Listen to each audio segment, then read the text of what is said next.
The ship was old. Its metal walls showed marks from many years of travel through space. The paint had faded long ago, and the engines made sounds that worried other pilots. But the ship still flew. It still moved through the stars like it had done for 20 years. Inside the ship, a man sat alone in the pilot's seat. His name was Ho. He was not young anymore. Gray hair mixed with black on his head. Lines crossed his face like small rivers on a map. His hands were rough from years of work, and a long scar ran down his left arm from wrist to elbow. Ho watched the stars pass by through the window. Each star was a sun. Each sun might have planets. Each planet might have life. He had seen so many worlds in his travels. He had met so many species. Some were kind. Some were cruel. Most were somewhere in between. A small sound came from behind him. Ho turned his head and saw a young girl standing at the door of the cockpit. She was not human. Her skin was pale blue, like the sky on Earth during winter. Her eyes were large and silver, without any white part around them. Small ridges ran along her forehead, marking her as a Veeler. Her name was Sarai. She was only 8 years old in human counting. "I cannot sleep," Sarai said. Her voice was quiet and soft. Ho smiled at her. It was a gentle smile, the kind that made his tired eyes look warm. "Bad dreams again." Sarai nodded.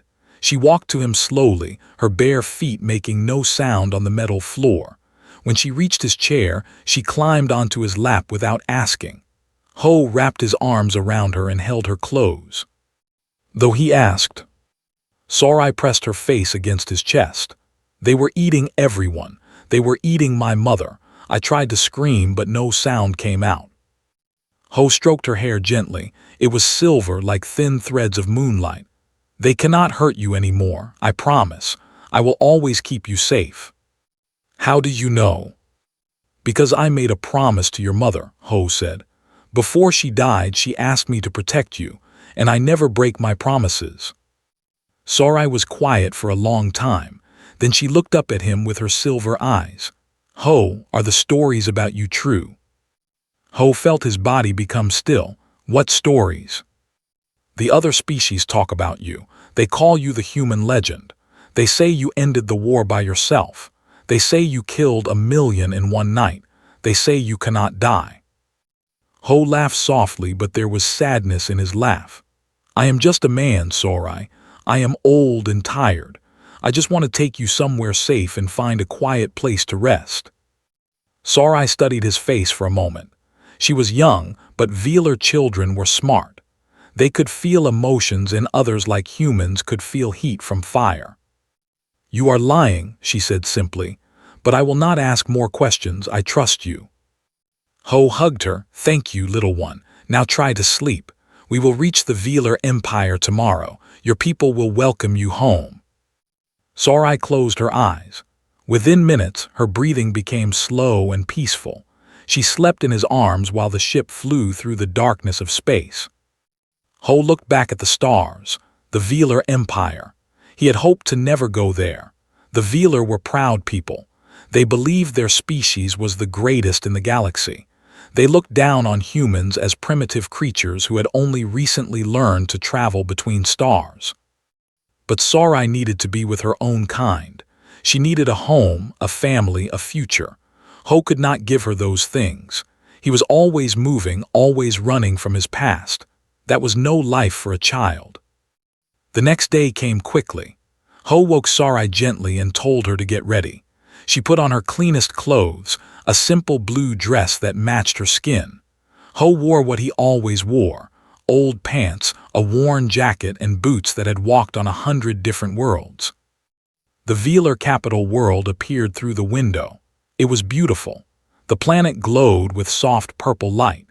Great cities covered its surface, their towers reaching toward the sky like silver fingers. Ships of all sizes flew around the planet, entering and leaving the many space stations that circled it. "It is so big," Sarai whispered. She pressed her hands against the window, her eyes wide with wonder. "Your people have built an impressive civilization," Ho said. "You should be proud." A voice came through the ship's communication system. It spoke in the Velar language, but Ho understood it well enough. Unknown vessel, identify yourself. State your purpose for entering Velar space. Ho pressed a button and spoke calmly. This is the cargo ship Dawn's Hope. I am Ho, a human trader. I am bringing a Velar child home. Her name is Sorai. She is the last survivor of Colony 12. There was silence for a long moment. Colony 12 had been destroyed by the 2 months ago. Everyone knew about it. The attack had killed 50,000 Velar. It was one of the worst disasters in their history. A survivor, the voice said. There was surprise in it. We were told there were no survivors. There is one, Ho said. I found her hiding in the ruins.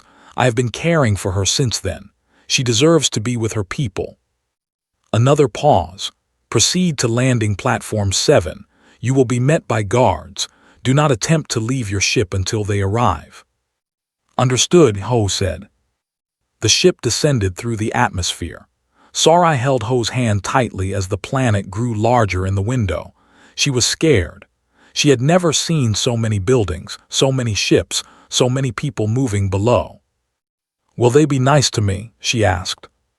They are your people, Ho said. They will take care of you. But what about you? Will you stay? Ho did not answer. He guided the ship down to the landing platform and shut off the engines. Through the window, he could see 20 Velar guards waiting for them. They wore silver armor and carried weapons that could burn through metal. Stay close to me, Ho said. Let me do the talking. They walked down the ramp of the ship together. The guards watched them with cold eyes. One guard stepped forward. He was tall even for a Velar. His face showed no emotion. You are the human, he asked. I am. You will come with us. The Queen wishes to see you. Ho raised his eyebrows. The Queen? I am just a trader bringing a child home. Surely the Queen has more important matters. The Queen decides what matters are important, the guard said. Follow us, now. They walked through the streets of the capital city. Sorai stayed close to Ho, holding his hand. The Velar people around them stopped and stared. Some pointed at Ho and whispered to each other. He could hear pieces of their words. A human here. Look at how primitive he looks. Why would the Queen want to see such a creature? Ho ignored them. He had heard worse things before. He had been called monster, killer, demon, and many other names. Being called primitive was almost kind compared to those. They reached the palace after walking for 30 minutes. It was the largest building Ho had ever seen. Its walls were made of crystal that reflected the light of the 3 suns. Gardens filled with strange flowers surrounded it. Fountains sprayed water that glowed with soft blue light. Inside, the palace was even more impressive. The floors were smooth like glass. The walls were decorated with paintings that showed the history of the Velar people. Guards stood at every corner, watching everything with careful eyes. Finally, they reached the throne room. It was a massive hall with ceilings so high that Ho could not see the top. At the far end sat a throne made of pure silver. On the throne sat the Queen of the Velar Empire. Queen was beautiful in the way that stars are beautiful, bright, cold, and distant. Her skin was deeper blue than most Velar. Her eyes glowed with soft purple light. A crown of crystal sat on her silver hair. She wore robes of white and gold that flowed around her like water. But what Ho noticed most was her expression. She was looking at him the way a scientist looks at a strange animal. There was curiosity there, but also doubt. So, the Queen said, her voice echoed through the hall. You are the human who saved the child from Colony 12. Ho bowed his head slightly. I am your majesty. And you brought her all the way here, across dangerous space, asking nothing in return. She needed to come home. The Queen leaned forward on her throne. How did you survive? They destroyed everything at Colony 12. Our best warriors died trying to fight them. Yet you, a simple human, escaped with a child. Ho met her eyes calmly. I was lucky. Lucky, the queen laughed. It was not a kind laugh. My advisors tell me interesting stories about you, human. They say there are rumors, whispers that travel across the galaxy. Ho said nothing. They say there is a human who ended the war, a human who fought against the Alone and won, a human who has killed more enemies than entire armies. The queen stood from her throne and walked down the steps toward him. They call this human the Legend. She stopped in front of Ho. She was taller than him by almost a head, but he did not look away from her eyes. "Tell me, Ho," she said softly, "are you this legend?" Ho held her gaze. "I am just a tired old man, Your Majesty. I have no interest in legends or stories. I only want to make sure this child is safe. Then I will leave your space and never return." The queen studied him for a long moment. Sarai pressed closer to Ho's leg, feeling the tension in the air. "We shall see," the queen finally said. "You will stay in the palace tonight as my guest. Tomorrow we will talk more." She turned and walked back to her throne. The guards came forward to lead Ho and Sarai away. As they left the throne room, Ho felt the queen's eyes on his back. She did not believe him. She wanted to know the truth about who he was and what he had done. Ho hoped she would never find out. Some truths were too heavy to share. The room they gave Ho was large and beautiful. The bed was soft, covered with silk sheets that felt like water against skin. The windows looked out over the gardens, where flowers glowed in the night like tiny stars. A table held fresh food and clean water. But Ho did not sleep well. He lay awake for hours, staring at the ceiling. His mind was full of old memories, memories of fire and blood, memories of screaming and death, memories of the things he had done during the war. He had told the queen he was just a tired old man. That was true, but it was not the whole truth. Sarai slept in the small bed next to his. She looked peaceful, her silver hair spread across the pillow like spilled moonlight. Ho watched her breathe and felt something warm in his chest. This child trusted him completely. She believed he would always protect her. He would die before he let anyone hurt her. Morning came slowly. The three suns of the Velar world rose one after another, painting the sky in shades of purple and gold. Ho dressed in his old clothes and woke Sarai gently. "Are we leaving today?" Sarai asked, rubbing her eyes. "I do not know," Ho said. "The queen wants to talk more. We must wait and see what she decides." A guard came to bring them to breakfast. The dining hall was filled with Velar nobles, all dressed in fine robes of different colors. They sat at long tables covered with food that Ho did not recognize. Some of it moved on the plates, some of it glowed. The queen sat at the head of the longest table. She wore robes of deep purple today, and her crown sparkled in the morning light. She watched as Ho and Sarai were led to seats near her. "Good morning, human," the queen said. "Did you sleep well?" "The room was very comfortable, Your Majesty," Ho said. "Thank you for your kindness." "Kindness has nothing to do with it." The queen picked up a small fruit and bit into it. Purple juice ran down her chin, and she wiped it away with a cloth. "I wanted you close so I could watch you." Ho said nothing. He put some food on a plate for Sarai and helped her eat. The nobles around them whispered and pointed, not bothering to hide their interest in the strange human at the queen's table. One noble in particular stared at Ho with open dislike. He was young and strong, with the proud look of a warrior.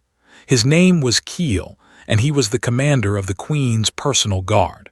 Ho had learned this from the servants that morning. "Your Majesty," Keel said loudly, "I must speak my mind."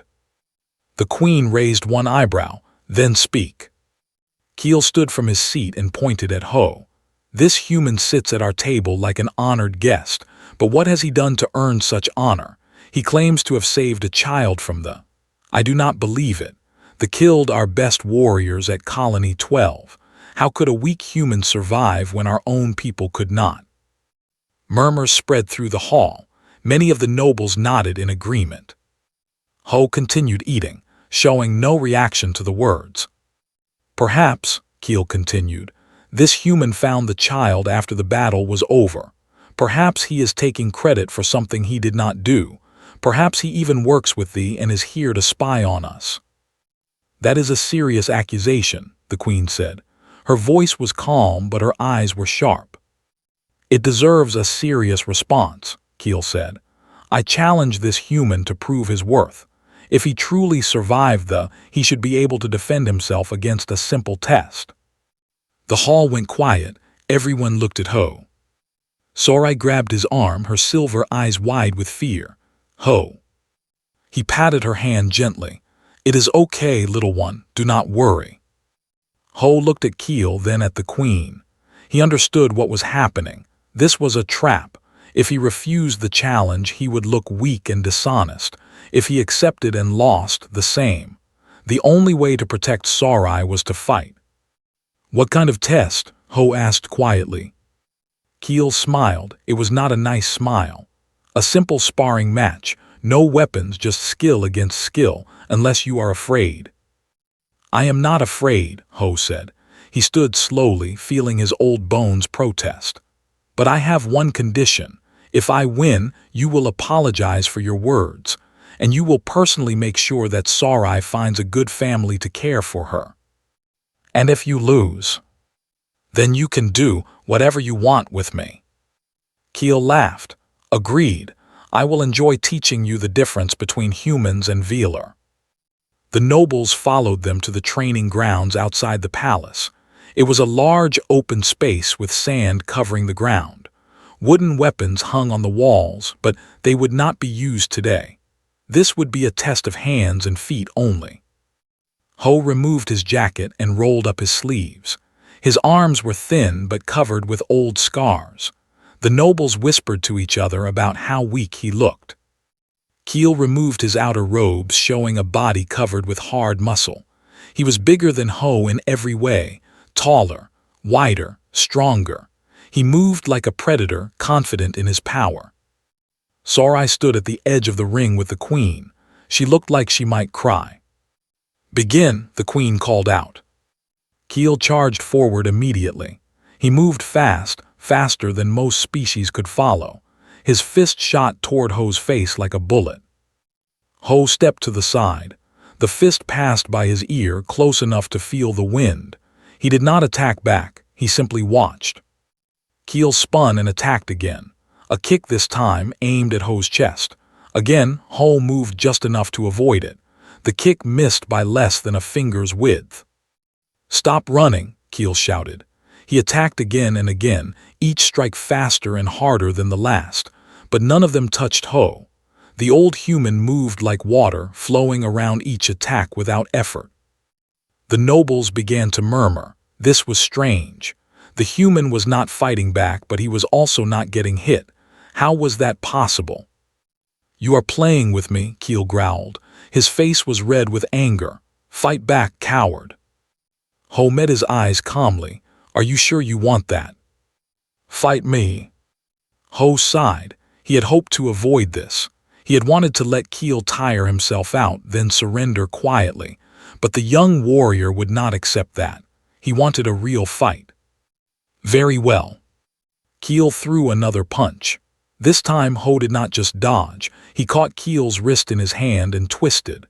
Keel's body followed the twist, spinning in the air. He landed hard on his back, the breath knocked out of him. The nobles gasped. No one had seen what happened. It was too fast. Keel jumped back to his feet, his face twisted with rage. He attacked with everything he had, throwing punches and kicks in a storm of violence. Ho blocked each one with small movements of his hands. His face showed no emotion. His breathing did not change. Then Ho struck back. He did not hit hard. He did not need to. His palm touched Keel's chest lightly, and Keel flew backward as if hit by a ship. He crashed into the wall of the training ground and slid to the ground, groaning in pain. Silence filled the area. No one spoke. No one moved. Ho walked to where Keel lay. He looked down at the young warrior with something like sadness in his eyes. You are strong, Ho said quietly. Stronger than most. But strength is not everything. You have trained your body, but you have not trained your mind. You attacked with anger and pride. That made you blind. Keel stared up at him, breathing hard. What are you? Ho did not answer. He turned and walked back to where Sarai stood. The little girl ran to him and hugged his legs, tears running down her blue cheeks. "You are okay," she whispered. "You are okay." "I am okay," he agreed. He knelt down and hugged her back. "I told you not to worry." The queen approached them. Her face was difficult to read. There was surprise there, but also something else, something like respect. "That was unexpected," she said. "I apologize for the damage to your training ground," Ho said. "I will pay for repairs. The wall can be fixed." The queen looked at Keel, who was being helped to his feet by other guards. "His pride may take longer to heal." She turned back to Ho. Her purple eyes studied him carefully. "The rumors speak of a human who moves like lightning and hits like thunder," she said. "A human who cannot be touched in battle. A human who fought 1,000 enemies and killed them all without receiving a single wound." Ho said nothing. "I am beginning to think those rumors might be true." "I am just a tired old man," Ho said again. "Please, Your Majesty, let me find a family for Sarai and then leave. I want no trouble." The queen was quiet for a long moment. Then she nodded slowly. "Very well. I will have my servants find a suitable family for the child. You may stay in the palace until this is arranged. But I warn you, human, I will be watching. If you have secrets, I will discover them." She turned and walked away, her guards following behind her. Ho let out a long breath. That had been too close. He had shown too much. The queen was smart. She would not stop asking questions until she found answers. He looked down at Sarai. She was still holding onto him, her small hands gripping his shirt. "Ho," she said quietly, "I do not want to leave you." His heart hurt at her words. "Sarai, we talked about this. You need a real home, a family that can give you a proper life. I am always traveling, always moving. That is no life for a child." "I do not care. I want to stay with you. You saved me, you protect me. You are my family now." Ho closed his eyes. He wanted to say yes. He wanted to keep her with him forever, but he knew it was not right. She deserved better than a life of running and hiding. "Let us see what happens," he said finally. "We will talk about it more later." They returned to their room in the palace. Servants brought them lunch, but Ho did not feel hungry. He sat by the window and watched the gardens below, thinking about the past and worrying about the future. Sarai sat next to him, drawing pictures with colored sticks that the servants had provided. She drew a ship flying through stars. She drew a man with gray hair holding the hand of a small blue girl. She drew 3 suns in a purple sky. "That is beautiful," Ho said, looking at her drawings. "It is us," Sarai said, "you and me, traveling together forever." Ho smiled, but the smile did not reach his eyes. Evening came. The 3 suns set one by one, turning the sky from purple to red to black. Stars appeared, millions of them, each one a tiny point of light in the darkness. Ho put Sarai to bed and sang her a song from Earth. It was a lullaby his mother had sung to him when he was young, so many years ago. Sarai did not understand the words, but the melody made her smile. She fell asleep quickly, her silver eyes closed in peace. Ho returned to the window. He stood there for a long time, watching the stars. Somewhere out there in the darkness between galaxies, they were waiting. They were always waiting. They had existed since the beginning of time, older than any species in the known universe. They did not eat or sleep or feel. They only destroyed. Ho had fought them before. He had killed many of them, but there were always more, always more. And they were coming here. He could feel it. After 50 years of fighting, he had developed a sense for like an old wound that aches before a storm, he could feel their approach in his bones. They would arrive soon, perhaps tomorrow, perhaps the next day, but they were coming. And when they did, All the secrets he had tried to hide would come to light. Ho looked at Sarai sleeping peacefully in her bed. He had promised to protect her. He had promised her mother. He would keep that promise no matter what it cost him. Even if it meant becoming the legend again. Even if it meant showing the galaxy the monster he truly was. He turned back to the window and watched the stars until morning came. 3 days passed in the palace. Each day, Ho felt the darkness growing closer. Each night, he stood at the window and watched the stars, searching for signs of what was coming. Each morning, he smiled at Sarai and pretended everything was fine. The queen continued to watch him. She sent servants to follow him wherever he went. She asked questions about his past, his travels, his life before he found Sarai. Ho gave her simple answers that told her nothing important. Keel avoided him. The young warrior's pride had been badly hurt in their fight. He walked past Ho with his eyes on the ground, refusing to look at the human who had defeated him so easily. On the 4th day, the queen called Ho to her throne room. "We have found a family for the child," she said, "a noble house in the eastern provinces. They lost their daughter to illness last year and wish to adopt. They are kind people. The child will be happy there." Ho nodded slowly. "Thank you, Your Majesty. When will they come for her?" "They will arrive tomorrow. You may leave after that." "I appreciate your help." The queen leaned forward on her throne. "Before you go, I want you to tell me the truth. Are you the one they call the human legend?" Ho met her eyes. For a long moment, neither of them spoke. "Does it matter?" he finally asked. "It matters to me." "Why?" The queen stood from her throne and walked down the steps toward him. "Because I have spent my entire life protecting my people. I have built the greatest empire in this region of space. I have made treaties with 100 different species. I have kept thee away from our borders for 30 years. She stopped in front of him. "And then you appear, an old human with gray hair and worn clothes. You defeat my best warrior without effort. You move like nothing I have ever seen. And you carry a darkness in your eyes that speaks of terrible things." Ho said nothing. "I need to know if you are a threat to my people," the queen continued. "I need to know if the stories are true. The war ended 15 years ago. They retreated to the outer darkness and have not launched a major attack since then. The rumors say one human was responsible for ending that war. One human who killed the queen and destroyed their home fleet." "Those are just stories," Ho said quietly. "Are they? Because they have been moving again. Our sensors have detected their ships at the edge of our territory. They are gathering for something. If the stories are true, you might be the only one who can stop them." Ho turned away from her. He walked to the great window that looked out over the city. Millions of Veeler lived down there, going about their daily lives. They had no idea what was coming. "They cannot be stopped," he said.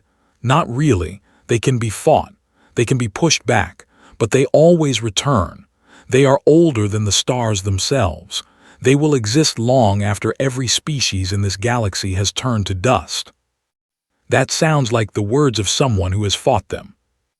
"I have seen things you cannot imagine, Your Majesty."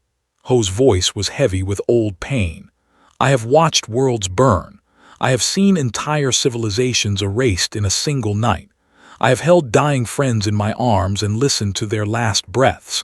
And yes, I have killed, more than I can count, more than I want to remember." The queen came to stand beside him at the window. "Then the stories are true. You are the legend." Ho closed his eyes. "I am what war made me, nothing more." Before the queen could respond, alarms began to sound throughout the palace. Red lights flashed. Voices shouted in the distance. Guards ran through the halls with weapons ready. "What is happening?" the queen demanded.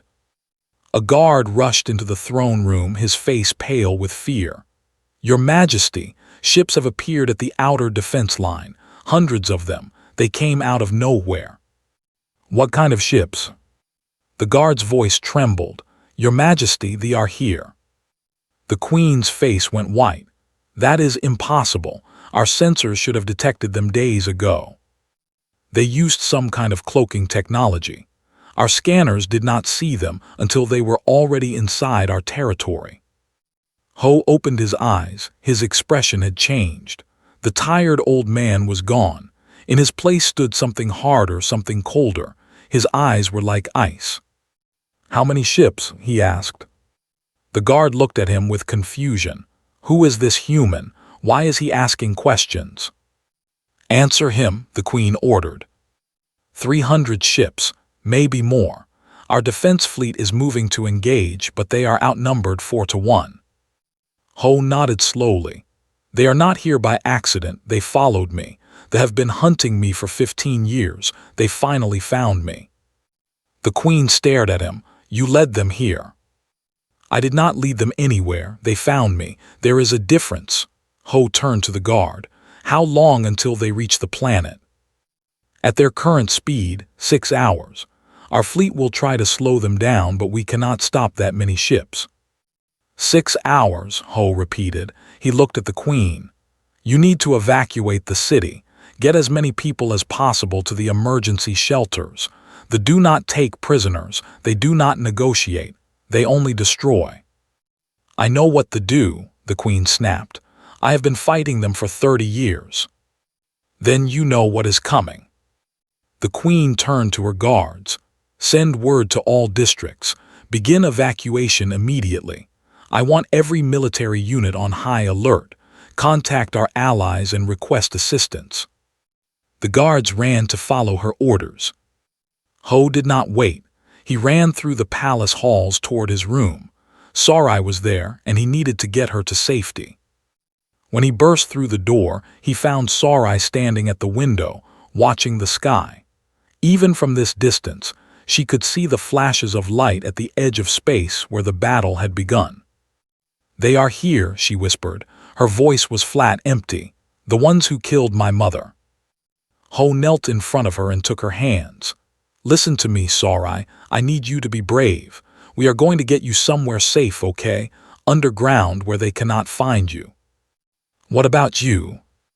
"I have to stay and help." Sarai's silver eyes filled with tears. "No, you cannot fight them. They will kill you like they killed everyone else." "Sarai, I have already lost my mother. I cannot lose you too. Please, Ho, please come with me. We can run away together. We can hide until they leave."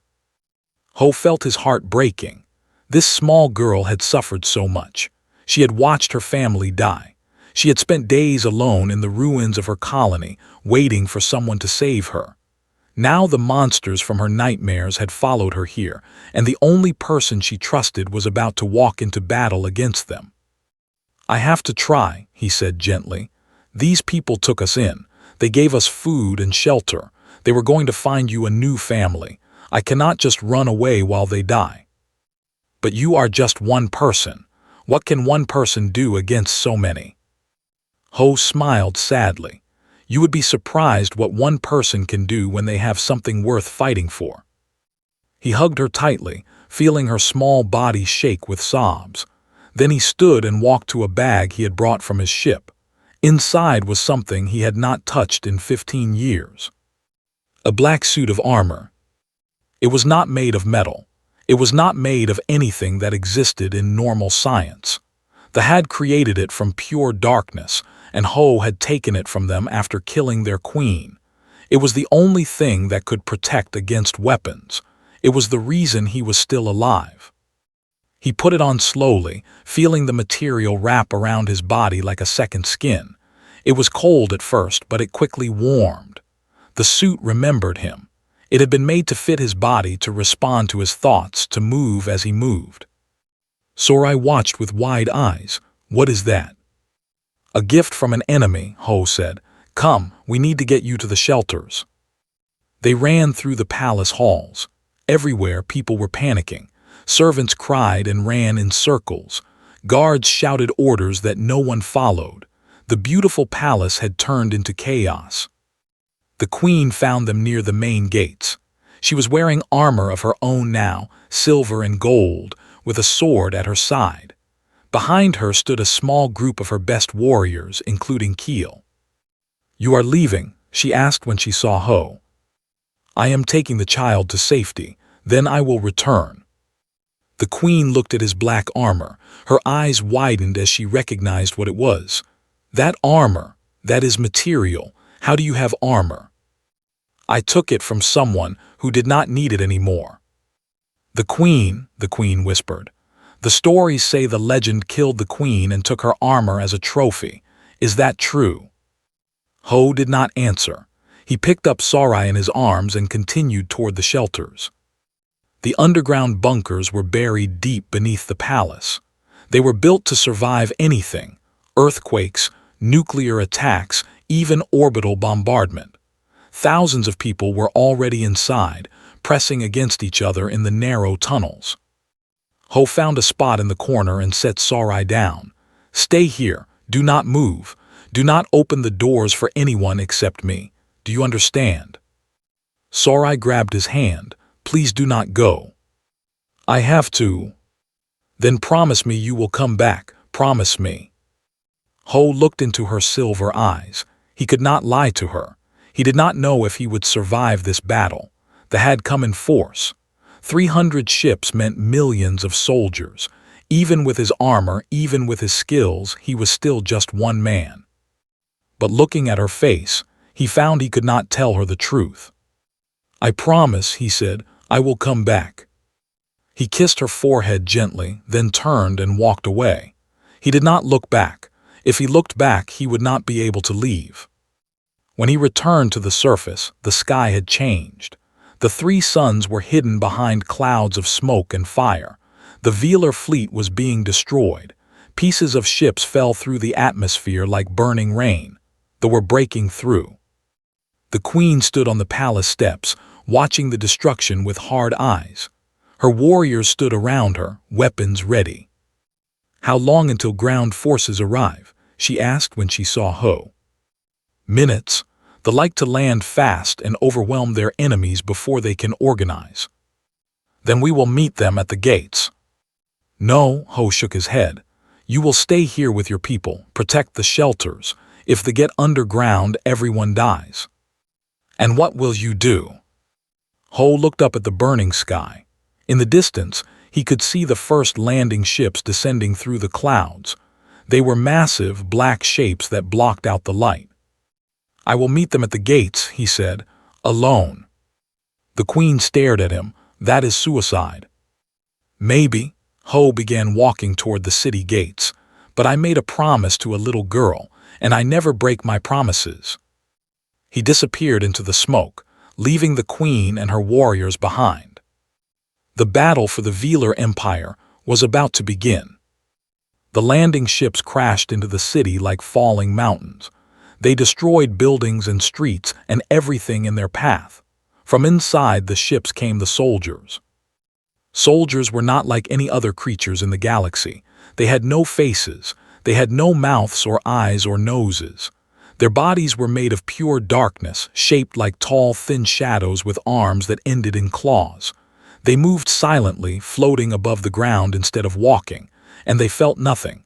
No fear, no pain, no mercy. Thousands of them poured out of the landing ships. They spread through the city like a black flood, destroying everything they touched. Buildings turned to dust. Streets melted into nothing. Any Velar they found was killed instantly. But when they reached the main gate of the city, they found something waiting for them. A single human stood in their path. Ho watched them approach. His black armor covered his body completely now, even his face. He looked like a shadow himself, dark against the burning city behind him. They stopped. They recognized the armor. They recognized the shape standing before them. 15 years ago, this same figure had killed their queen and destroyed their home fleet. They had been searching for him ever since. For a long moment, nothing moved. They stood like a wall of darkness. Ho stood alone against them. The wind blew smoke and ash between them. Then they attacked. They came at him from all directions. Hundreds of them, thousands of them, moving faster than light. Their claws reached for him, ready to tear him apart. Ho moved. He did not run or jump or dodge. He simply appeared in a different place, as if space itself had bent around him. One dissolved into nothing where his hand touched it. Another broke apart at the sound of his voice. 3 more turned to dust when he looked at them. The Velar warriors watched from the palace walls. They could not believe what they were seeing. One human was fighting an army alone. One human was winning. "What is he?" Keel whispered. Queen did not answer. She could not speak. Her eyes were fixed on the battle below. Ho moved through them like a storm. His hands touched them and they died. His feet stepped and the ground shattered. His armor seemed to drink their darkness, growing stronger with each enemy he destroyed. He was not fighting like a normal warrior. He was fighting like something beyond human. His movements were too fast to see. His power was too great to understand. He had become something else entirely. The legend. For 30 minutes he fought without stopping. Bodies piled around him, dissolving into black dust that the wind carried away. They kept coming, wave after wave, but he killed them all. His armor was covered in their darkness, making him look like a demon from ancient stories. But there were too many. Even the legend had limits. Even the man who had killed a queen and ended a war could only do so much. He was one person against 1,000,000 enemies. His body was old now, worn by years of fighting. Each movement cost him more than it should.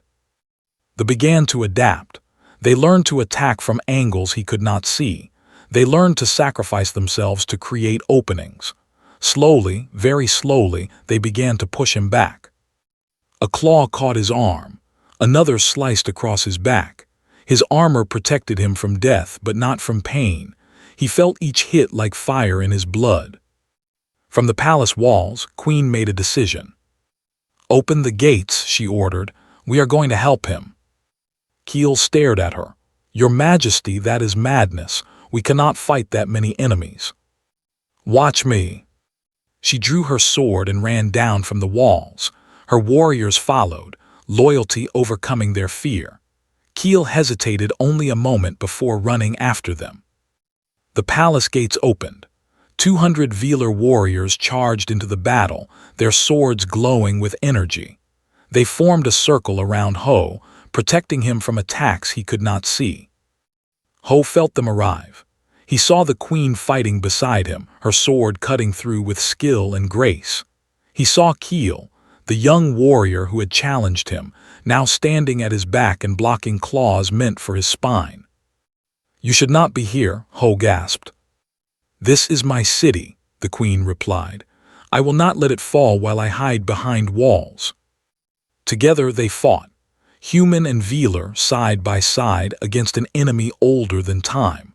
They pressed around them like a dark ocean, but they held their ground. Hours passed. The suns moved across the sky, hidden by smoke but still marking time. Warriors fell one by one, their bodies dragged away by the darkness. But for every warrior lost, 100 were destroyed. Then something changed. A new ship appeared in the sky. It was larger than the others, black as the space between stars. It descended slowly, crushing buildings beneath its weight. When it landed, the ground shook so hard that everyone stumbled. The doors opened. A figure stepped out. It was but different from the soldiers. It was taller, wider, and where the soldiers had no features, this one had a face. 2 eyes that burned with cold fire, a mouth that smiled with teeth made of shadow. A crown of darkness sat on its head. "A prince," Ho whispered. The creature walked toward them. The other moved aside, making a path for their master. It stopped 20 feet away and looked at Ho with its burning eyes. "Human legend," it said. Its voice was like stones grinding together. "We have searched for you for 15 years. You killed our queen. You destroyed our fleet. You scattered our armies across the galaxy. And now we have finally found you." Ho pushed past the queen and stood alone facing the prince. "You found me. So what? So now you die." The prince attacked. It was nothing like fighting the soldiers. The prince moved faster than Ho could see. Its claws cut through his armor like paper. Its darkness wrapped around him like chains. Ho flew backward, crashing through a building and out the other side. He hit the ground hard, coughing blood inside his helmet. The prince appeared above him instantly, ready to strike the killing blow. "You are old," the prince said. "You are weak. You are nothing without your armor." Ho lay on the ground, looking up at the monster that was about to kill him. His body was broken. His strength was gone. He had nothing left. Except a promise. He had promised Sora he would come back. And he never broke his promises. Something changed inside Ho. Something that had been sleeping for 15 years woke up. The armor responded to his will, growing brighter instead of darker. Light began to shine from within the darkness. "You think the armor makes me strong," Ho whispered. "You are wrong. The armor is just a tool. The real power was always inside me." He stood slowly, light streaming from every crack in his armor. The prince stepped back, something like fear crossing its alien face. "What are you doing? What is this light?" "This is what killed your queen," Ho said. "This is why your people fear me. This is the truth that you forgot after 15 years of hunting me." The light grew brighter. It burned away the darkness around him. It pushed back the soldiers who had gathered to watch. It filled the sky like a second sun. "I am not just a human. I am not just a warrior. I am the one who stood in the darkness and refused to die. I am the one who watched my friends burn and turned that grief into fire. I am the one who killed a god and wore her power as armor." Ho raised his hand. Light gathered there so bright it hurt to look at. "I am the human legend, and you should have left me alone." He released the light. It shot forward like a beam of pure sun, striking the prince in the chest.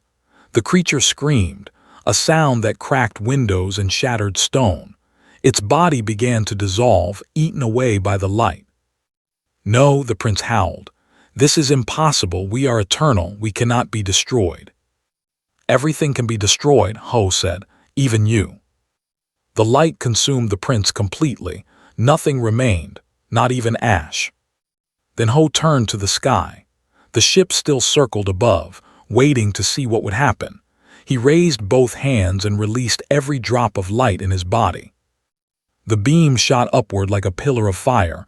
It pierced the clouds. It reached space. It struck the fleet. Ship after ship exploded. The darkness that made them burned away in moments. 300 ships became 100, then 50, then 10. The survivors tried to run, jumping into faster than light travel to escape. They were not fast enough. The light chased them across space. It found them hiding behind moons and in asteroid fields. It burned them out of existence one by one until nothing remained. Then finally, the light faded. Ho stood alone in the ruined city, smoke rising around him. His armor was gone, burned away by the power he had released. He wore only his simple clothes, torn and bloody. For a moment he stood still, then his legs gave out and he fell. Queen caught him before he hit the ground. She held him in her arms, looking at his pale face with wonder and fear. "The ships," Ho whispered, "are they gone?" "They are gone, all of them. You destroyed them all." Ho smiled weakly. "Good, that is good." His eyes closed, and he knew nothing more. The battle was over. They were defeated, and the human legend had finally shown the galaxy what he truly was. A man who would burn himself to ash to keep one promise to one little girl. Ho dreamed of Earth. He dreamed of green fields and blue skies. He dreamed of rain falling on his face and wind blowing through his hair. He dreamed of his mother singing to him when he was young, her voice soft and warm like sunlight. Then the dream changed. He saw the war. He saw planets burning. He saw friends dying in his arms. He saw the queen sitting on her throne of darkness, laughing at the death she caused. He saw himself walking toward her alone. He saw himself taking her crown and her armor and her life. He saw himself standing in the ruins of her kingdom, surrounded by the bodies of millions, wondering what he had become. The dream faded. Ho opened his eyes. He was lying in a bed, not his bed on his ship, but a different bed. The sheets were soft and clean. The room was bright with natural light. Through a window, he could see the purple sky of the Velar world. He is awake. A small blue shape appeared at the edge of his vision. Sarai climbed onto the bed and threw her arms around him, hugging him so tight it hurt. "You came back," she sobbed. "You promised and you came back." Ho raised one weak hand and placed it on her head. His body felt empty, like all the strength had been drained out of it. But he was alive. Against all odds, he was still alive. "I told you I would," he whispered. Sarai looked up at him with tears running down her cheeks. "You were asleep for 7 days. The doctors said they did not know if you would wake up. They said you used too much energy. They said your body was broken inside." 7 days. Ho tried to sit up and failed. His arms would not hold his weight. "What happened? The city?" "They are gone, all of them. You killed them all." Sarai's voice was full of wonder. "Everyone is talking about it. The whole galaxy is talking about it. They say a human destroyed 300 ships by himself. They say you saved the Velar Empire." Ho closed his eyes. So the truth was out. After 15 years of hiding, 15 years of pretending to be a simple trader, the galaxy finally knew who he was. The door opened. Queen entered the room, followed by several of her advisors. She was not wearing her crown or her royal robes today. Instead, she wore simple clothes, practical and plain. There were dark circles under her eyes, as if she had not slept much in the past week. "Leave us," she said to her advisors. They bowed and left. Sarai started to follow them, but Ho held her hand. "Stay," he said, "please." Sarai looked at the queen, who nodded. The little girl climbed back onto the bed and sat beside Ho, holding his hand tightly. The queen walked to the window and looked out at the city. 40% of the capital was destroyed in the attack. 12,000 people died before we could get them to the shelters. My defense fleet was reduced to 30 ships from 200. "I am sorry," Ho said quietly. "Sorry?" The queen turned to face him. "You saved us. Without you, everyone would be dead. The entire empire would be burning. My people would be nothing but memories in a dead galaxy. But I am also the reason they came. They were hunting me. If I had never come here, your city would still be standing. If you had never come here, they would have attacked anyway. They had been planning this for years. Our intelligence confirmed it after the battle. They wanted to destroy the Velar Empire because we were the strongest power in this region of space. You just gave them an excuse to attack sooner than planned." Ho did not know what to say. He had spent so many years blaming himself for the things that happened around him. He had carried so much guilt for so long. To hear that this was not his fault felt strange, like a heavy weight being lifted that he had forgotten he was carrying. The queen walked to his bedside. She looked at him with eyes that held something he had not seen before, respect, and more than that, gratitude. "The stories do not do you justice," she said softly. "They say you killed the queen alone. They say you destroyed her fleet with nothing but your bare hands, but they never said why. They never explained what drove you to do the impossible. It was the only way to end the war. No, there must have been something more. I saw what you did out there. I saw you give everything you had to protect people you barely knew. No one fights like that without a reason." Ho looked at Sarai. The little girl was watching him with wide silver eyes. "During the war," he began slowly, "I had a family. A wife named, a daughter named Hana. They lived on a colony at the edge of human space. I was a soldier, always fighting, always away from home. I told myself I was protecting them by keeping the war far away." He paused. The memories hurt, even after all these years. "They found them. They destroyed the colony in one night, 20,000 people. Men, women, children, all gone. I arrived the next day and found nothing but ash. Sarai squeezed his hand. The queen listened in silence. After that, I stopped caring about my own life. I fought without fear because I had nothing left to lose. I took risks that should have killed me 100 times. And somehow, I survived. I became the legend because I was the only one crazy enough to walk into the heart of territory and challenge their queen directly. "And you won," the queen said. "I won, but it did not bring my family back. It did not make the pain go away. All it did was give me a reputation I never wanted and enemies who would chase me across the galaxy." Ho turned to look at Sarai. "Then I found her, hiding in the ruins of her colony, alone, scared, with nowhere to go, and I saw myself in her eyes. I saw what I might have been if someone had saved me when I lost everything." Sarai had tears in her eyes again. "Ho. You asked what drove me to do the impossible," Ho said to the queen. "It was her. I made a promise to protect her. I could not break that promise. I could not fail another child the way I failed my own daughter." The room was quiet for a long moment. The queen wiped something from her eye. She straightened her back and took a deep breath.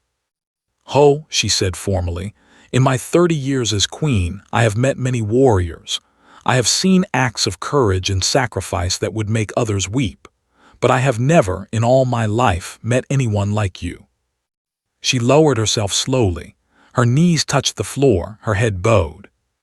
The queen of the Velar Empire was kneeling before him. "So the rumors were true," she exclaimed softly, her voice filled with awe. "You are the human legend." Ho stared at her, shocked. "Your Majesty, please stand. This is not necessary." "It is necessary," the queen said, raising her head but remaining on her knees. "My people need to understand what you did for us. They need to see that their queen acknowledges the sacrifice you made. The human legend saved the Velar Empire. That will be written in our history books for 1,000 years." She stood slowly and placed her hand over her heart. "Whatever you need, it is yours. Ships, supplies, protection, a home. Name it and the Velar Empire will provide." Ho was silent for a moment. He thought about what he truly wanted. He had spent so many years running, hiding, living alone with nothing but his guilt and his memories. He looked at Sarai. "I want her," he said. "I know you found a family for her, good people who would give her a proper life. But if she wants to stay with me, I want to keep her. I want to be her father." Sarai's face lit up with pure joy. She threw her arms around him again, crying and laughing at the same time. "Yes," she said. "Yes, I want to stay with you, forever and ever." The queen smiled. It was the first real smile Ho had seen on her face. "Then it is done. The adoption will be official by tomorrow. Any paperwork you need, my people will handle." "Thank you, Your Majesty." "There is one more thing," the queen hesitated. "They will return eventually, they always do. When they come back, the galaxy will need someone to lead the fight against them. I am forming an alliance of species, a united front against the darkness. I would like you to be part of it, not as a soldier this time, but as an advisor, a teacher, someone who can help us prepare for what is coming." Ho considered her words. He was tired of fighting. He was tired of death and destruction. All he wanted was peace. But peace was not possible while they existed. They would return. They would threaten innocent lives, and he could not stand by and watch. "I will help," he said finally. "But not now. First, I need to rest. I need to heal. And I need to spend time with my daughter. When I am ready, I will come back and do what I can. That is all I ask." The queen left the room, leaving Ho and Sarai alone. The little girl curled up beside him on the bed, her head on his chest. "Are you really going to be my father?" she asked. "If you want me to be." "I do, more than anything." Ho smiled. For the first time in 15 years, he felt something like hope. He had lost his family, but he had found a new one. He had carried so much pain, but now he had a reason to heal. He wrapped his arms around Sarai and held her close. "Then that is what I will be," he said. Your father, forever and always. Outside the window, the three suns began to set. The sky turned from purple to gold to red. Stars appeared one by one, filling the darkness with points of light. Somewhere out there they were regrouping. Somewhere out there, enemies were making plans. Somewhere out there, the galaxy continued to turn, full of danger and darkness. But in this room, in this moment, there was only love. A father and his daughter, together at last. The human legend had found something worth more than any story. He had found a home,